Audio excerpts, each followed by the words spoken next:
बिस्मिल्लाहिर्रहमानिर्रहीम। अस्सलाम वालेकुम।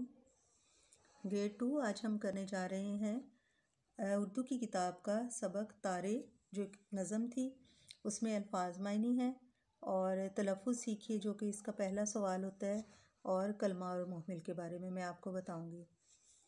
तो सबसे पहला जो है लफ्ज़ वो है दमकना। दमकना के मैंने दो मायने लिखे हुए हैं। जैसे कि हमेशा से इसकी थोड़ी सी एक्सरसाइज में हम दो मतलब लिखते हैं, उसमें से एक आपको सिलेक्ट करना होता है।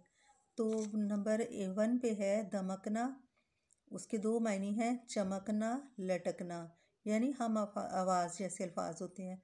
तो आपने उसमें से जो इसका दुरुस्त मतलब है उसको सिलेक्ट करना है। दमकना का दुरुस्त मतलब है चमकना, तो आपने चमकना पर टिक का निशान लगाना है। इसके बाद है लाखों। लाखों का क्या मतलब है? बहुत ज़्यादा कि बहुत कम।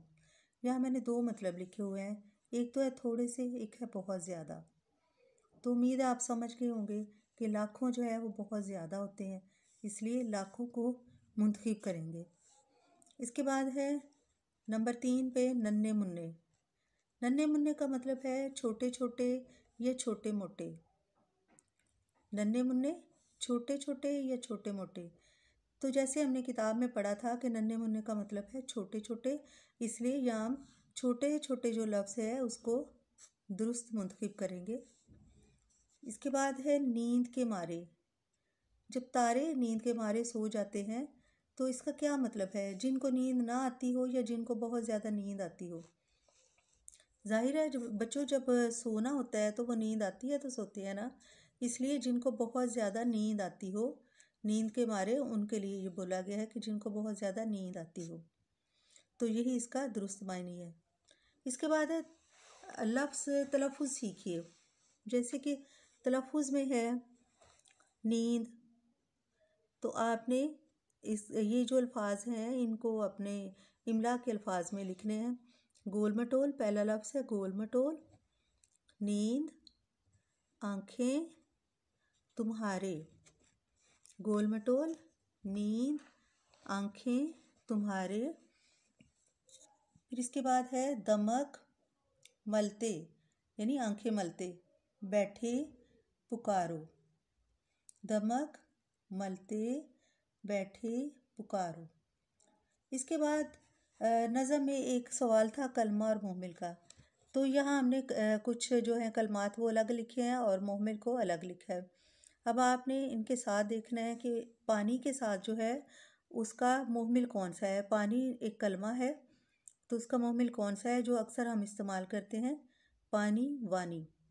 तो यहाँ पानी को वानी के साथ जोड़ना है, पानी, वानी। इसके बाद है गोल। तो जैसे आपने नज़म में पढ़ा है, गोल के साथ क्या लफ्ज़ जो है वो मैच हो रहा है? गोल मटोल, गोल मटोल। इसके बाद है गप।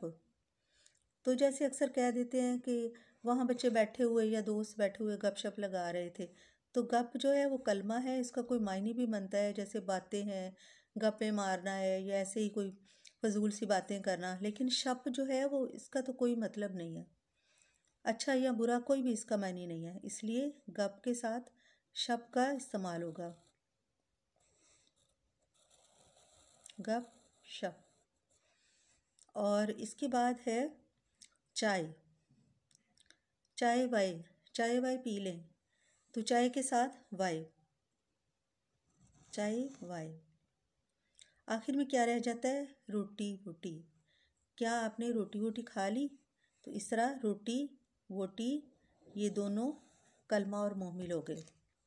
चाय वाय, रोटी वोटी, और गपशप, गोल मटोल, पानी वानी। तो स्टूडेंट्स, इसके बाद हम जो है एक छोटी सी वर्कशीट को सॉल्व करेंगे जो कि इस नज़म के बारे में है। दुरुस्त जवाब मुंतखब कीजिए। तारे चमकते हैं। तारे कब चमकते हैं?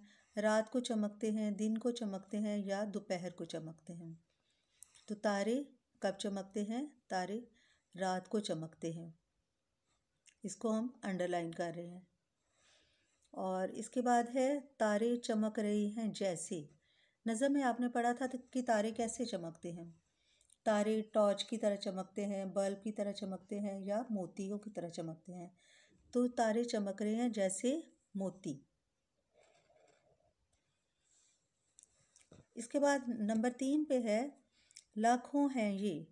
लाखों हैं ये क्या हमारे हैं? आप बताइए तीनों में से। लाखों हैं, दोस्त हमारे हैं, दुश्मन हमारे हैं या रहनुमा हमारे हैं। यानी रात को चमक कर रास्ता दिखाते हैं, उनको रहनुमा भी कहते हैं, रास्ता दिखाने वाले को। तो क्या है तारे? तारे हैं, हमने नज़म के मुताबिक इसका जवाब लिखना है। तो ये हैं दोस्त। लाखों हैं ये दोस्त हमारे। इसके बाद है इस नज़म के शायर हैं। तो बच्चों यहाँ 3 शुरा के नाम दिए गए हैं, अल्लामा इकबाल, हफीज़ जालंधरी और सूफ़ी तबस्सुम। तो ये नज़म किसने लिखी है? ये नज़म लिखी है सूफ़ी ग़ुलाम मुस्तफ़ा तबस्सुम ने। यहाँ मैंने जगह की कमी की वजह से मैंने इनका नाम मुख्तसर करके सूफ़ी तबस्सुम लिखा है। तो ये नज़म लिखी है सूफ़ी तबस्सुम ने। इसके बाद है नज़म का नाम है। तो बच्चों नज़म का क्या नाम है? आपने शायद शुरू में पढ़ा है कि नज़म का नाम क्या है। नंबर 1 पे है तारे, नंबर 2 पे है चमकते तारे, नंबर 3 पे है रात का मंजर। तो ऑब्वियसली आपको पता होगा कि जब हमने नज़म पढ़ी थी तो नज़म का नाम भी लिया था। तो नज़म का नाम है तारे। तो बच्चों मेरे ख्याल में आपको नज़म की अच्छी तरह से समझ आ गई होगी। अगर आपको कोई समझ नहीं आई कहीं से तो फिर आप कमेंट करके पूछ सकते हैं। तब तक के लिए नई वीडियो में मिलेंगे हम इंशाल्लाह। अल्लाह हाफिज़, अपना ख्याल रखिएगा।